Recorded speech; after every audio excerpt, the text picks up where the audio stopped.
Welcome to the reading chair, Deystudio Art. I'm children's book author and illustrator Lorraine Dey. I'm going to be reading a story for you today that I hope you enjoy. Today's reading is Gypsy to the Rescue, written by India Blake, illustrated by Lorraine Dey. A tiny German Shepherd pup with oversized pointy ears and warm brown eyes was born at the Sugarloaf Key Animal Shelter. She was the smallest in her litter, but she could move like lightning and jump higher than her brothers and sisters. More than anything, she wanted a home of her own and someone to love her. One by one, her siblings went to new homes. At last, a kind family adopted her, but couldn't keep her when they realized that a puppy was hard work. The little pup was adopted again and again, but she was always returned. Caretakers at the shelter finally named her Gypsy, since she couldn't seem to settle in one place. Gypsy was adopted a fourth time, but this man was not kind. He wanted a watchdog, not a pet. He kept her tied up in the yard all day in the hot Florida sun. One day, the man forgot to latch Gypsy's collar securely. When the coast was clear, Gypsy wiggled free and jumped over the fence. Alone and hungry, Gypsy wandered the streets. When she caught a whiff of fresh fish, she followed the scent to a wooden pier. An old man with a gray beard was cleaning yellowtail snappers fresh from the Gulf. Gypsy inched forward. If the man tried to catch her, she would run, but he was too focused on what he was doing to notice anything else. Just then, a boat motored up to the pier, and Gypsy ducked behind a barrel. A tall, lanky man climbed out with a fishing pole and clomped down the dock in his bright yellow boots. "Nice haul, Uncle Steve," he said. The old man shaded his eyes against the sun. "Hi there, Charlie." Charlie's eyes moved to the barrel. "Looks like you have a supper guest." "I've got plenty to share," replied Uncle Steve. Charlie held his sandwich out to Gypsy. "You hungry, little pup?" When Gypsy crept from behind the barrel, Charlie offered his hand for her to sniff. He had a nice smell. It was clean and honest, like the sea. She took a bite of his turkey sandwich and gobbled it down. Charlie watched her enjoy the bite and said, "If you're still around later, we can have freshly cooked fish for dinner." Charlie checked Gypsy's neck. "No collar," he noted. "Could be she's a wanderer like you," said Uncle Steve with a smile. Charlie chuckled and walked toward an old shop. "Come on, little pup," he called. "Let's get you some water to wash down that sandwich." Gypsy followed Charlie to the shop. Inside, fishing gear and bait hung from the walls. On a counter sat an old cash box. Charlie put a bowl of water on the floor and Gypsy drank it gratefully. She looked up as another man entered the shop. His small eyes shifted about the room. "Hi, Sean," Charlie said. "How's it going?" Sean lifted a shoulder. "Okay, I guess. I lost a little money on a bet. I don't suppose you could loan me a few dollars." Charlie frowned, but he pulled out his wallet and handed Sean some bills. "I'll give you what I have, but this is the last time," said Charlie. Sean put the money in his pocket and looked at Gypsy. "Who's this?" he asked. "I'm not sure," Charlie said with a shrug. "She stopped by for supper." "Is she staying here?" "I hadn't really thought about it," said Charlie. "Well, make sure she's tied up if she does. You never know what a stray will get into." Gypsy growled. It wasn't Sean's words that bothered her. It was his eyes. They were sneaky looking, and they didn't smile when his mouth did. After Sean left, Uncle Steve poked his head into the shop and handed Charlie a small plate with freshly cooked fish. "This is for the pup. Lock up for me, will you, Charlie?" he asked. "Sure thing," Charlie replied. Charlie placed the plate on the floor for Gypsy. It was the most delicious supper she'd ever had. As she licked the plate clean, Charlie finished closing up the shop. He turned to Gypsy and said, "It's been nice to see you, little pup, but it's time for you to go home. Your family must miss you." Gypsy watched Charlie walk across the street to the cabin. Soon, the cabin lights went out, so she found a pile of old rope outside the shop, curled up on it, and fell asleep. As Gypsy was dreaming about her next meal, she was startled awake. Her ears pricked up. 3 men were climbing over the fence into the yard. A few moments later, she heard the sound of breaking glass, followed by footsteps inside the shop. Gypsy began to bark furiously. Then a light in the cabin came on, the front door banged open, and Charlie ran out, just as the 3 men burst out of the tackle shop. One of them was carrying Uncle Steve's cash box, and another one of them was carrying a bag full of assorted fishing gear from the shop. Charlie grabbed the rope Gypsy had been sleeping on and yelled, "Get him!" Gypsy sprinted toward the fence with Charlie close behind. The man with the cash box managed to climb over the fence and escape, but the other 2 weren't so lucky. Gypsy grabbed one man by his leg and held on. Charlie caught the other man. Gypsy kept guard as Charlie tied the men's hands to the fence and called the police. "Where's the cash box?" Charlie demanded as they waited for the police. The first burglar stuck out his chin. "Gone! You'll never find it!" Gypsy paced, sniffing the air. The biggest scents belonged to the 2 men and Charlie, but she picked up a 4th scent, and it was familiar. Once the police took the 2 men away, Charlie bent down and scratched Gypsy's ears. "You did a great job, little pup," he said. "You deserve a decent meal." Then he whistled for Gypsy to follow him.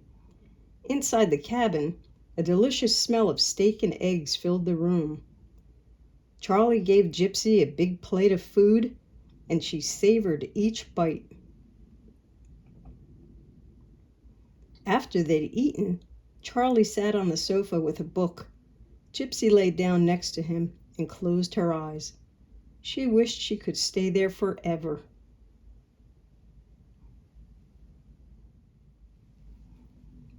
The sun was not up yet when Charlie woke Gypsy. "Time to go, little pup," he said. Gypsy's heart fluttered. Was Charlie sending her away? She wanted to tell him she had nowhere else to go. Gypsy followed him across the road to the tackle shop. A few minutes later, he came out with a pole, a bag of food, some bait, and a fishing net. He headed down the pier. Then Charlie turned around.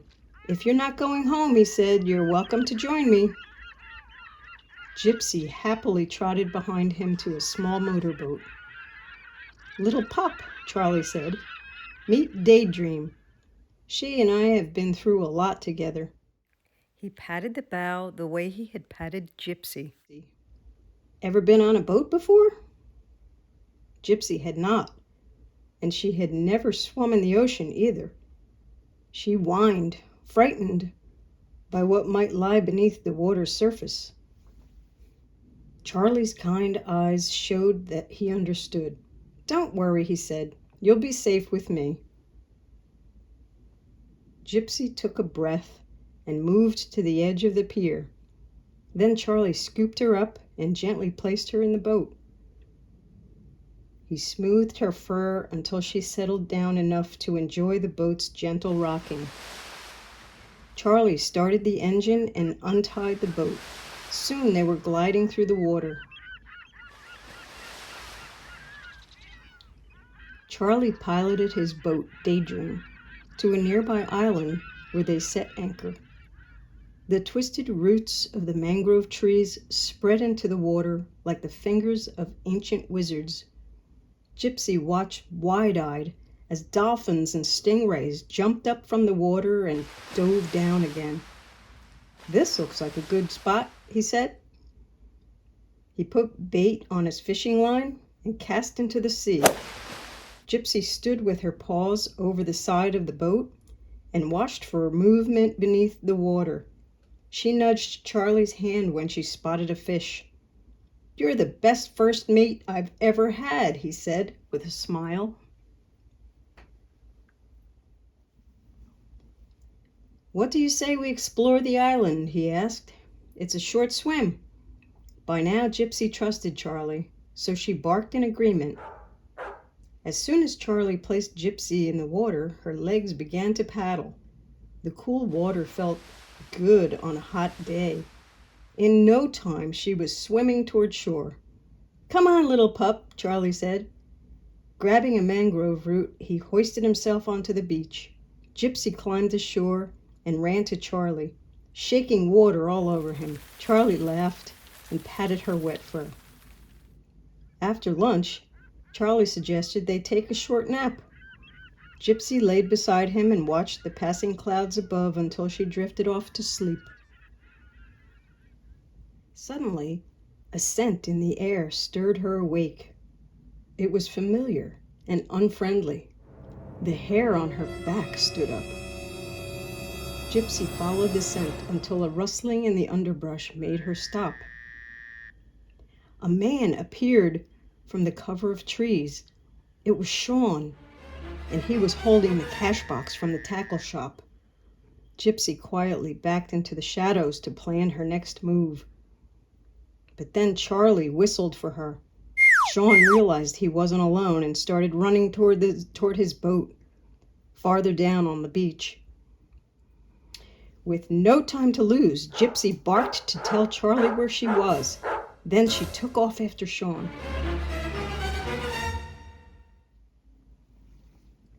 Gypsy sprinted like a greyhound toward a finish line. She ducked beneath branches and swerved around rocks with ease. Just as Sean was about to get into his boat to escape, Gypsy sprang into the air and knocked him down. She stood on his chest and bared her teeth. He didn't dare move. In a few moments, Charlie reached them. "Charlie, get this mud off me!" Sean yelled. "Let him go, little pup," Charlie called out. "He's a friend of mine." As he tried to pull Gypsy away, Charlie spotted the cash box lying on the sand. He looked back at Sean and his eyes narrowed. "What are you doing with Uncle Steve's cash box?" Sean's face turned red. "I was, fishing, and I found it," he said. "I was about to return it when this mutt," Charlie looked around the sand. "If you were fishing, where's your gear?" He shook his head in disbelief. "You stole Uncle Steve's money. How could you, after all we've done for you? And the little pup's no mutt." Sean shifted his eyes away from Charlie. "I had no choice. I owe some rough guys money, and I have to pay back," he confessed. Gypsy growled again. "Look, I'm sorry," Sean exclaimed. "Just get her away from me." Charlie picked up the cash box. "Let him up, pup," he said. Gypsy jumped off Sean and let him get to his feet. As they made their way to Charlie's boat, Charlie told Gypsy to guard Sean while he swam out to get Daydream. "Watch him, girl," he said. But as soon as Charlie was in the water, Sean tried to stand up and leave. Gypsy growled and he quickly sat back down again. It was nearly dusk when they arrived back at the pier. Charlie had called Uncle Steve and the police were waiting for them. At the dock, Gypsy leapt off the boat and ran to Uncle Steve, wagging her tail. "I hear you're quite the hero, little pup," he said with a smile. "Thanks for keeping my shop safe." He gave her a scratch behind the ears. One of the police officers came over to thank Gypsy. "My sergeant could hardly believe a little dog showed such courage," he said. "We have some fine police dogs on the force, but none better than you." With that, he pulled out a beautiful red leather collar. Dangling from it was a brass medallion with a big number 1. As the officer gently buckled the collar around Gypsy's neck, she sat up just a little straighter. Charlie bent down close to Gypsy's face. "That was a really good thing you did, little pup," he said. "Uncle Steve and I have been talking. If you have nowhere else to go, we'd like you to stay here. I have a nice warm mat in my cabin and plenty of food for you. What do you say? Will you have us?" Gypsy licked Charlie's face. "I'd say that's a yes," Uncle Steve said with a laugh. Charlie grinned and looked at Gypsy. "Maybe it's time you had a real name, too. Since you're a wanderer like me, how does Gypsy strike you?" Gypsy wagged her tail and let out a happy bark. Charlie even knew her name. "Welcome to Bluefin Tackle and Marina, Gypsy," said Charlie. That night after dinner, the two friends sat on the sofa and enjoyed the sweet night air blowing in through the window. Gypsy laid her head on Charlie's lap and sighed with contentment. She was home at last. You can find links in the description box below to purchase this book and for more information on the author and illustrator. Thank you for watching Deystudio art videos. Please subscribe, like, and share, and we'll see you next time.